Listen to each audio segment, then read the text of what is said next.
bring back the people together. To all Filipinos now listening to me, punta kayo kay Marcos lahat. Tignan natin kung anong mangyari. Mga Pilipino, nakikiusap ako. Punta kayo kay Marcos. Hindi kami nagipag-contest kay Marcos. Never. Wala kaming bilyon, trilyon na nakadeposito sa kung saan ang bangko. Magpunta. Sa utak lang yan ni Trillanes. Mayor, tinuutong nakapile na kaso po kami Trillanes. Ano? So, mag-file ng kaso kay Trillanes. Nakapile na po. So wala pa ako natumbang ako sa motor. Nag-file na ba yung kaso kay Trillanes after the Quadcom meeting? Kaya nga, alam mo, pinapakita mo ng bangko, pik talaga yan. Hindi ka makakuha ng, kung magkuha ka ng sa bangko ng papel, bawal rin yan. Ngayon, kung balandra mo, bawal rin yan. Ipinasok mo doon sa Quadcom, use of falsified documents, another crime yan. Alam mo, hindi ko na lang kasi Ngayon yung sinasabing disbarment daw kay laban kay Vice President at impeachment against sa VP. Ano po may doon? Sinday? Opo. Kay Giligayan, hindi impeach nila.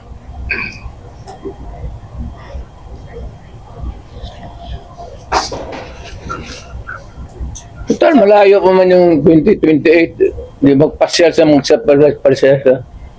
So she's running in 2028 for president. Wala siguro.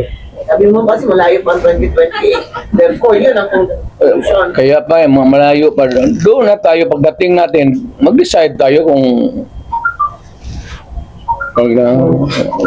tama na yung, sabi ko nga kay Inday, tama na yung Vice President. Total, tatay niyan, Presidente man. Okay na eh. Mr. President, have you ever, there were reports that there were threats sa buhay ni Inday before sa mga, among his guards, and then did she ever confer with you or talk to you about it? We do not talk about politics, Inday. No, not politics, security. Security, kaya ni Inday. May security yan si Inday. Huwag kang maniwala, wala yung security.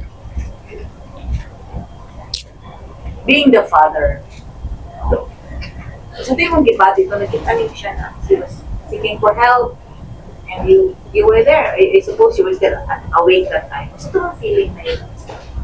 Lingaw. Yan yung sukol. I am entertained. Wala man nangyayari sa anak ko. She is not hurt. Of course, there's yung hearing sa confidential funds niya. Bakit man ako magsabi matukotin mo ako i-invest mo ako confidential fund? Sige, talungin mo ako. What did you about? Sige, you ask me. I'll give you the correct answer. What happened to your confidential fund? Supposedly. Well, it was spent properly. But why is she not answering the Congress now? Confidential nga eh. Bakit patawagin yung confidential kung Pero yun kasi yung issue na ginamit. But you kept mum about it all along. hindi lahat yan sila papayan si Martin Romualdez, wag binabot na bilyon yan. Kaya mausapan lang naman. Maybe one of the things that I will do next is of course this time I would be appealing to every Filipino. Lahat na. Once and for all. Buhay man yung kuwa, hindi man nasunog ang building nila, pero lang kung sunugin andyan man yan, buksan natin lahat. Huwag na lang muna yung ibang Ngayon, yung this year lang. Oo. Tapos, pagkatapos, buksan natin next year. Buksan ng Congress. Ang Congressman, hinamon ko ba sila? To open your books. Ang sagot naman to ni Trillanes, open your bank account. Makihati ka pa sa putangin ng pera ko. You know, sa bangko, huwag ka magtanong kung saan ko nakuha yan. Kinukuha ko yan sa hold up, nakuha ko yan sa smuggling. Wala ka nang pakialam. Nandiyan yan sa bangko. Pero ito, simple lang, opening of the bank na libro. Hindi naman bangko yan eh. So, audit. Pero bingi man sila mayor sa Ang hindi talaga ino-audit, telling you now, without batting an eyelash, ang hindi ino-audit, Office of the President, pati Office of the Speaker of the House. Hindi ka magtanong ka ng witness. Katabi ko, speaker man yan mo. Tanungin mo ba kung may malakas ba na sira ulo dyan sa audit na mag-audit? Audit lang yan.